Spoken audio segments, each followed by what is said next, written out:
The sheriff's deputy stared at me across the kitchen table, his notepad open,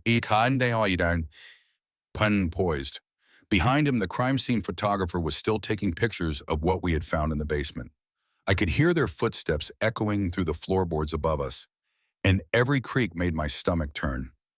My hands were shaking as I tried to explain how a 22-year-old kid who had just aged out of the foster system ended up calling 911 from a ranch I had inherited from a grandfather I never knew existed. The deputy, a middle-aged man named Thomas Mitchell, had kind eyes but a serious expression. He kept asking me to start from the beginning, to tell him everything about how I got here, about the property, about what led me to that basement door. I kept stumbling over my words, trying to make sense of it all myself. 3 days ago, I was living in a group home in Phoenix, working at a grocery store and trying to figure out what came next. Now I was sitting in a farmhouse kitchen in rural Montana, having just discovered something that would change everything I thought I knew about my family. Before we see how this ends, tell us where you are watching from and hype this video in the comments.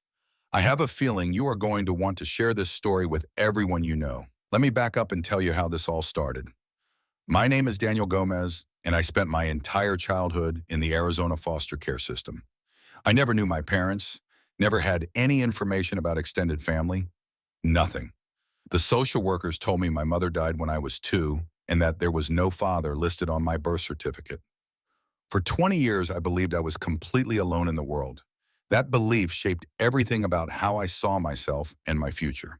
The group home I lived in during my final year was run by a woman named Michelle Walker. She was tough but fair, the kind of person who would push you to get your GED and apply for jobs while also making sure you had clean clothes and enough to eat. Michelle had seen hundreds of kids age out of the system, and she knew how scary it could be.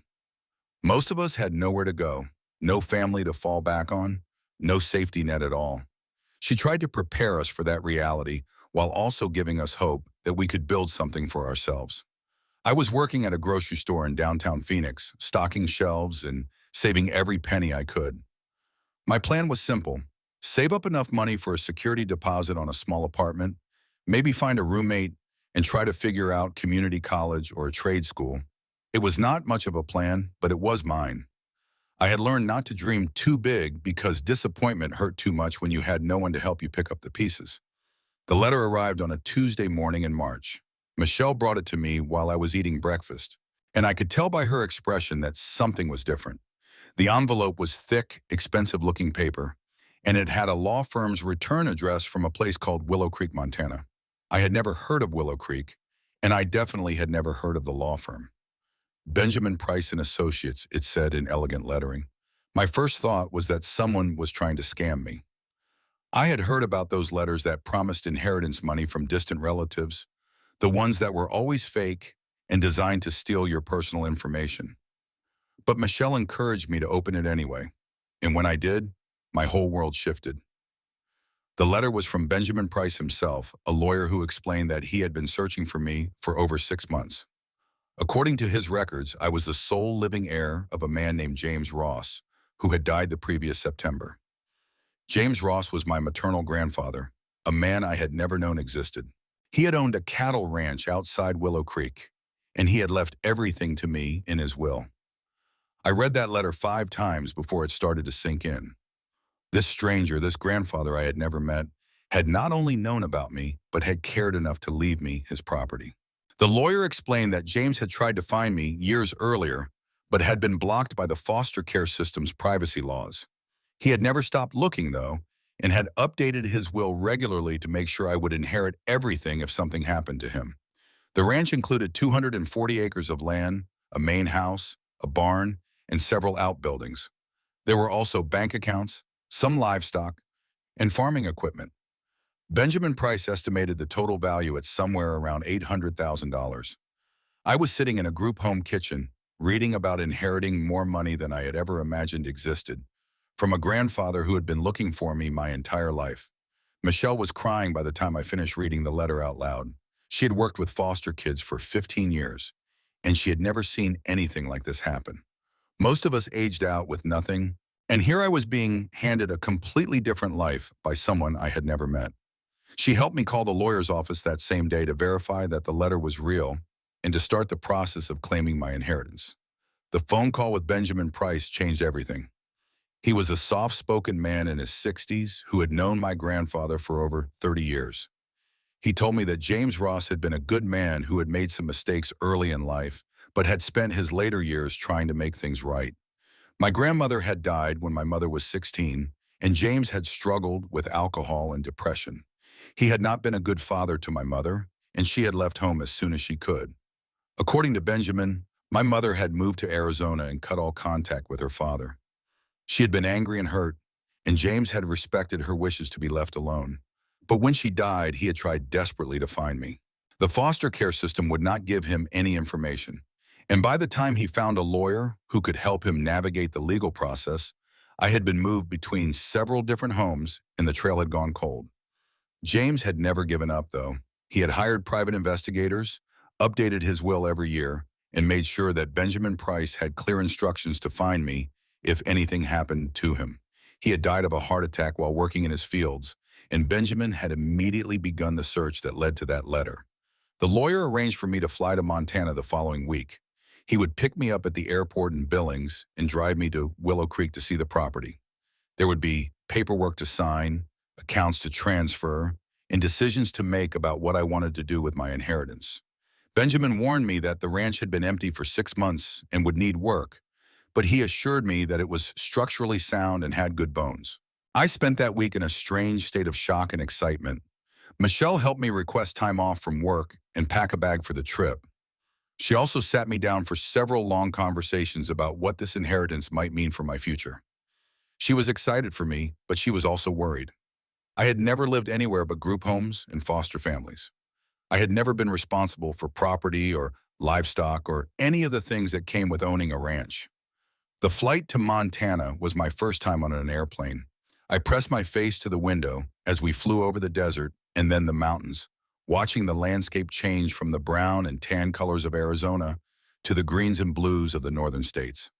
When we landed in Billings, I felt like I was stepping into a completely different world. Benjamin Price was waiting for me at baggage claim, holding a sign with my name on it. He was exactly what I had pictured from our phone conversations. Tall and thin with gray hair and wire-rimmed glasses, wearing a suit that looked expensive, but not flashy. He shook my hand firmly and told me how much I looked like my mother. That comment hit me harder than I expected, because no one had ever told me I looked like anyone before. The drive from Billings to Willow Creek took almost 2 hours, and Benjamin used that time to tell me more about my grandfather and the town I was about to see. Willow Creek had had a population of about 1,200 people, most of whom made their living from ranching or agriculture. It was the kind of place where everyone knew everyone else, where people left their doors unlocked and helped their neighbors without being asked. James Ross had been well respected in the community, Benjamin explained. He had owned his ranch for over 40 years and had employed several local people over the years. He had also been generous with his time and money, helping younger ranchers get started and donating to local charities. The fact that he had never talked about having a grandson had surprised everyone when the will was read. As we drove through the Montana countryside, I started to understand why my grandfather had loved this place. The land stretched out in every direction, rolling hills covered with grass and dotted with cattle. The mountains rose up in the distance like something from a postcard, their peaks still covered with snow even in March. The sky seemed bigger here than anywhere I had ever been, and the air coming through the car windows was cleaner and fresher than anything I had breathed in Phoenix. Willow Creek itself was exactly what Benjamin had described.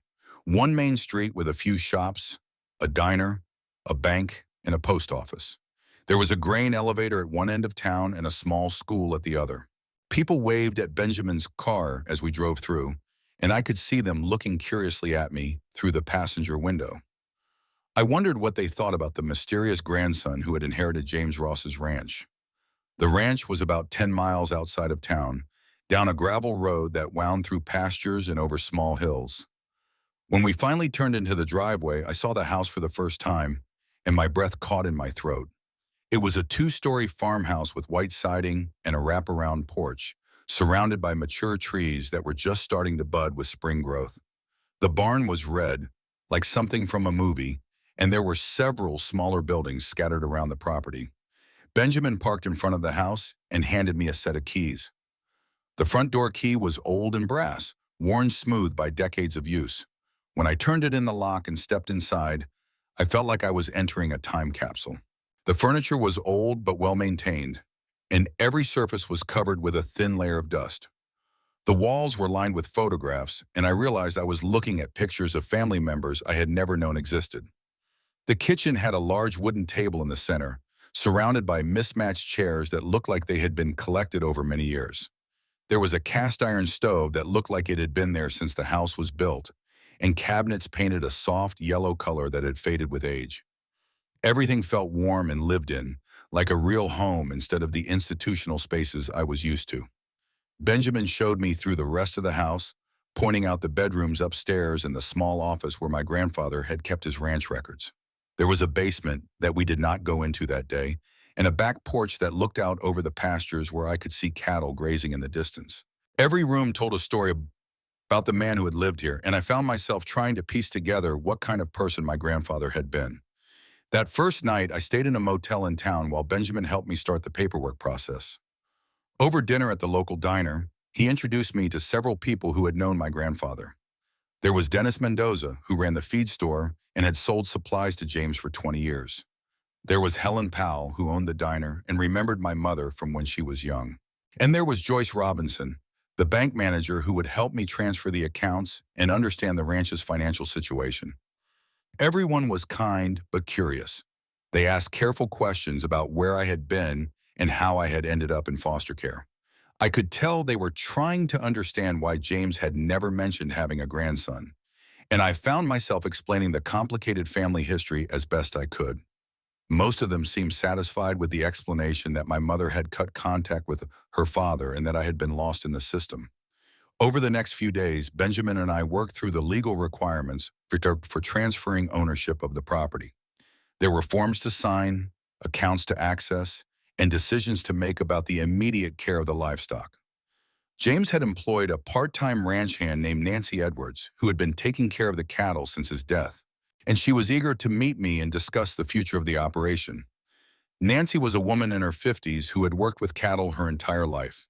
She was direct and no nonsense, but I could tell she cared deeply about the animals and the land. She explained that the ranch was in good shape financially and that the cattle operation was profitable if managed properly.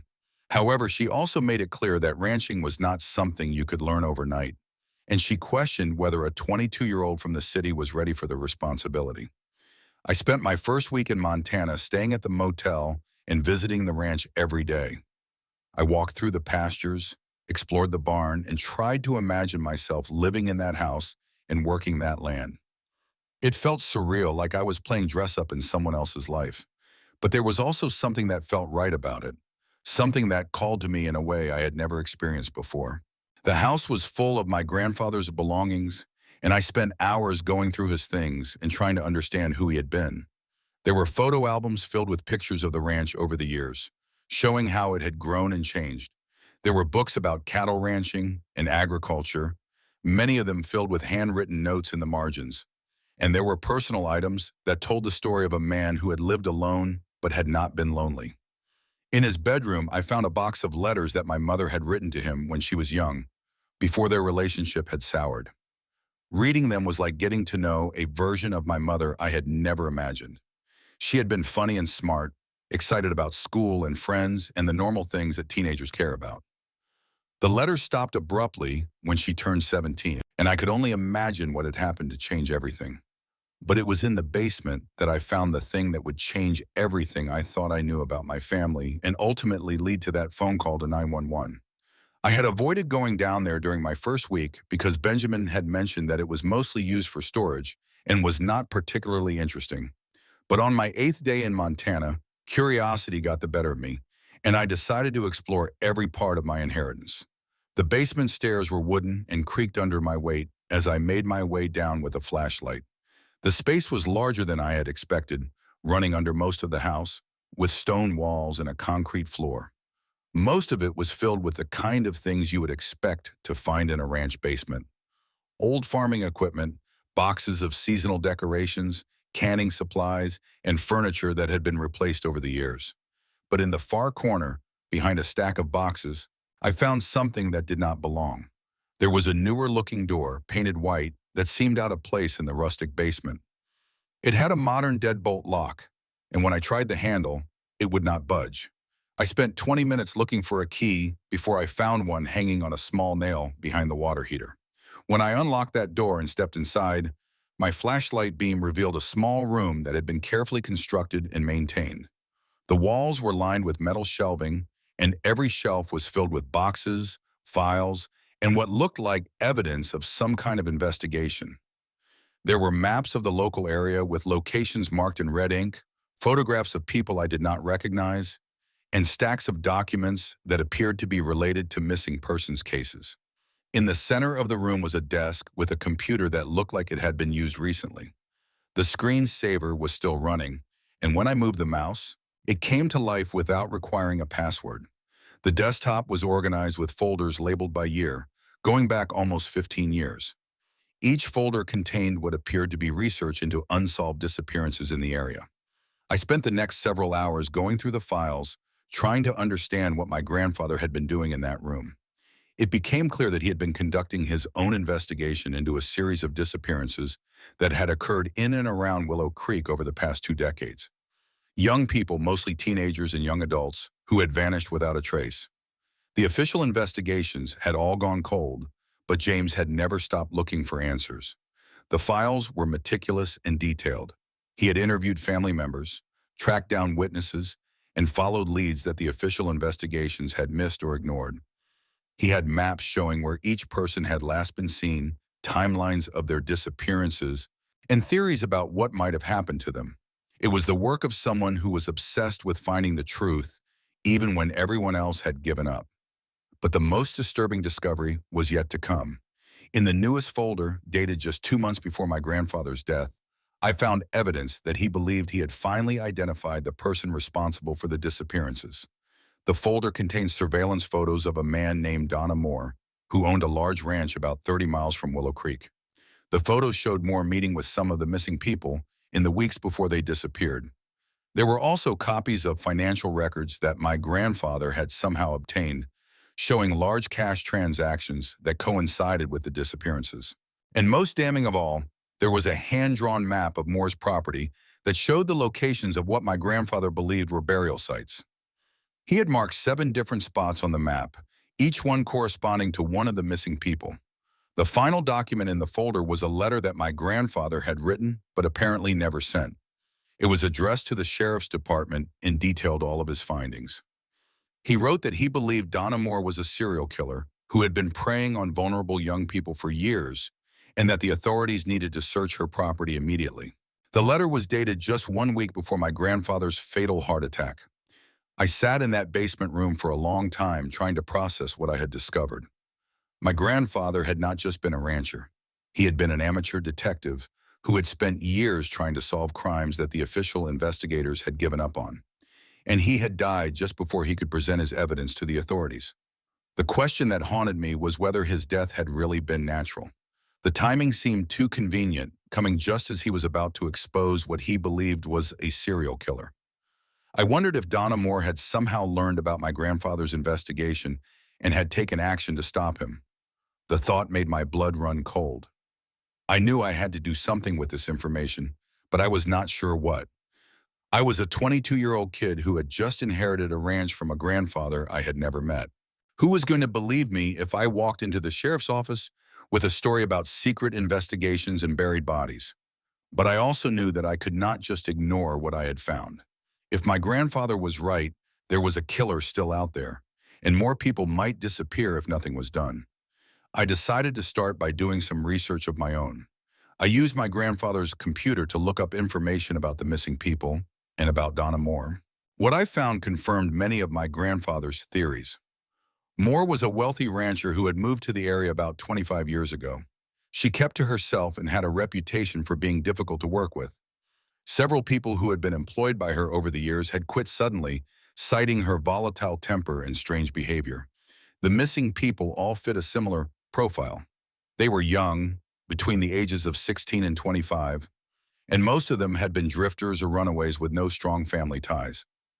They were exactly the kind of people who might disappear without generating much attention from law enforcement. And they had all been seen in the area around Moore's Ranch in the days before they vanished. I spent the next 2 days gathering courage and organizing the evidence.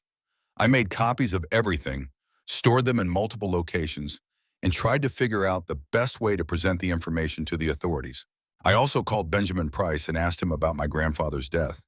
He confirmed that James had died of a heart attack while working in his fields, but he also mentioned that the autopsy had been routine and that no one had suspected foul play. Finally, I decided that I had to act. I called the sheriff's department and asked to speak with someone about a potential crime. I was transferred to Detective Thomas Mitchell, who agreed to meet with me at the ranch that afternoon. I spent the morning rehearsing what I was going to say and trying to anticipate his questions. When Detective Mitchell arrived, I led him down to the basement and showed him the hidden room. His expression changed as he looked through the files and understood the scope of my grandfather's investigation. He was professional but clearly surprised by what he was seeing. He asked detailed questions about how I had found the room and whether I had disturbed any of the evidence. After spending an hour going through the files, Detective Mitchell made a phone call to his supervisor. Within 2 hours, the ranch was swarming with law enforcement officers. They photographed everything in the hidden room, bagged evidence, and interviewed me extensively about my grandfather and what I knew about his activities. The next morning, I watched from my kitchen window as a convoy of police vehicles drove past the ranch, heading in the direction of Donna Moore's property. Detective Mitchell had called me the night before to let me know that they were going to execute a search warrant based on my grandfather's evidence. He warned me that it might take days or even weeks to process what they found, and that I should be prepared for media attention once word got out. The search of Moore's Ranch lasted 3 days. I have followed the news coverage obsessively, watching as reporters gathered outside the property and speculated about what the police might be looking for.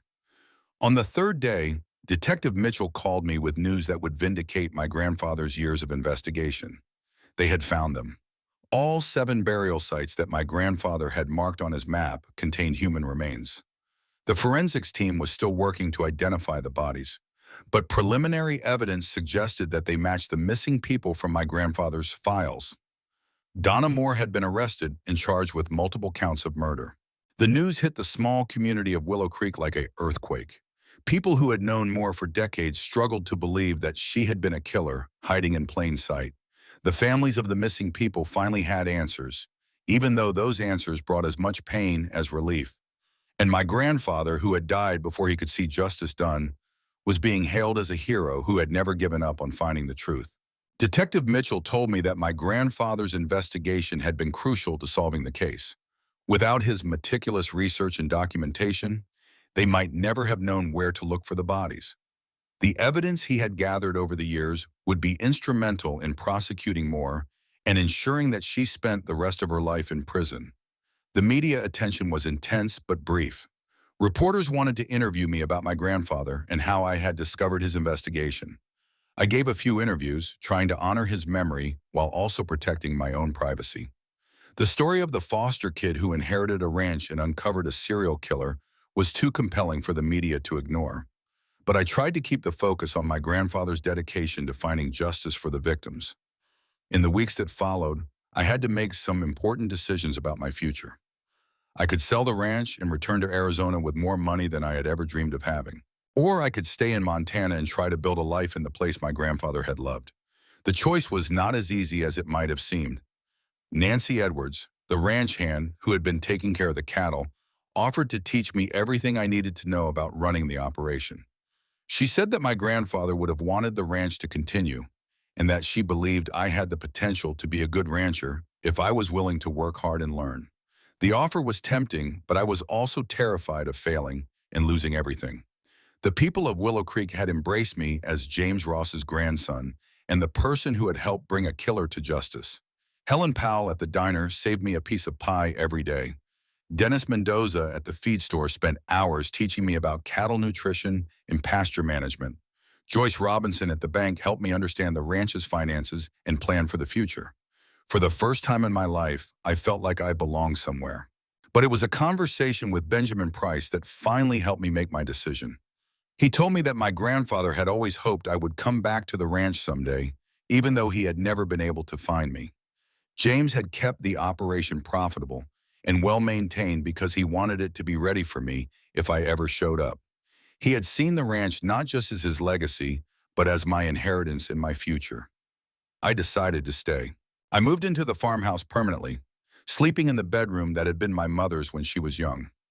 I enrolled in agricultural extension courses to learn about modern ranching techniques. I worked alongside Nancy Edwards every day, learning to read the weather, understand the cattle, and manage the land. It was harder than anything I had ever done, but it was also more rewarding. The first year was full of mistakes and small victories. I lost money on some decisions and made money on others. I learned to fix fences, deliver calves, and operate machinery that had seemed impossibly complex when I first arrived. I also learned about the rhythms of rural life, the way the seasons dictated everything you did, and the satisfaction that came from working with your hands and seeing tangible results. The community continued to support me, but they also expected me to prove myself. Ranching was not something you could fake or coast through.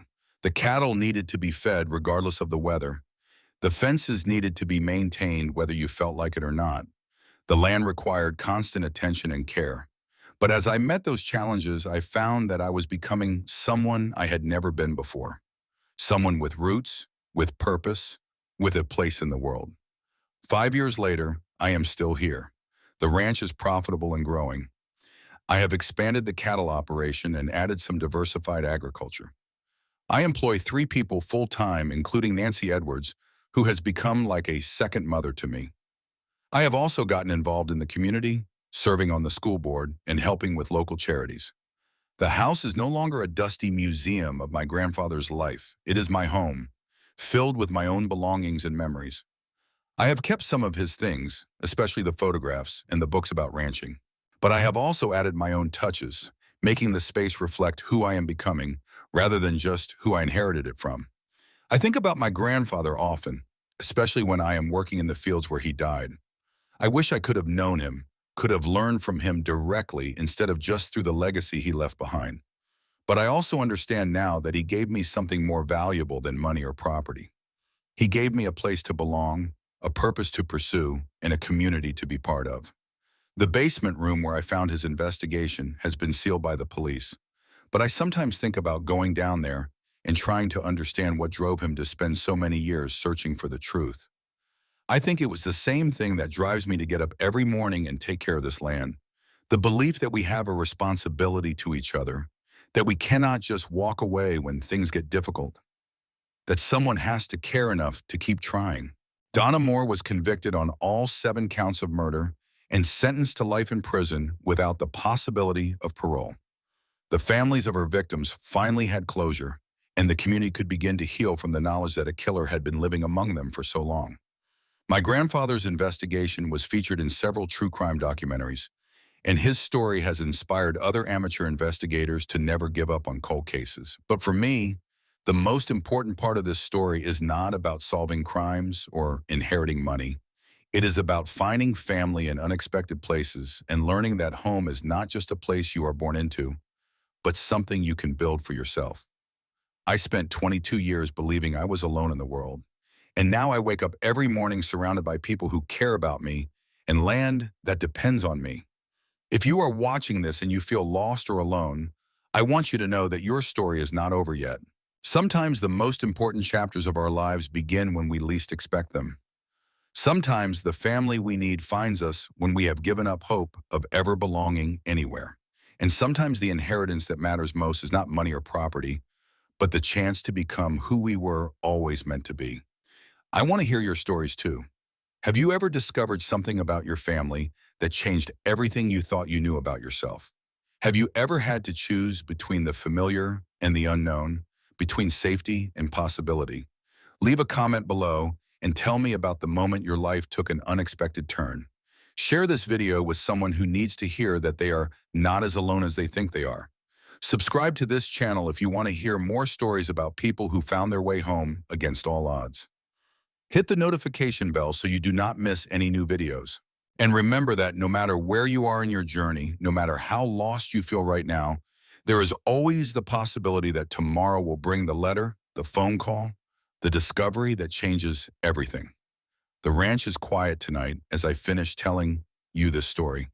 The cattle are settled in the pastures, the barn is secure, and the house is warm and welcoming. In a few hours, I will get up and start another day of work that feels more like purpose than labor. And I will carry with me the knowledge that I am exactly where I belong, doing exactly what I was meant to do, surrounded by the family I never knew I had been searching for my entire life.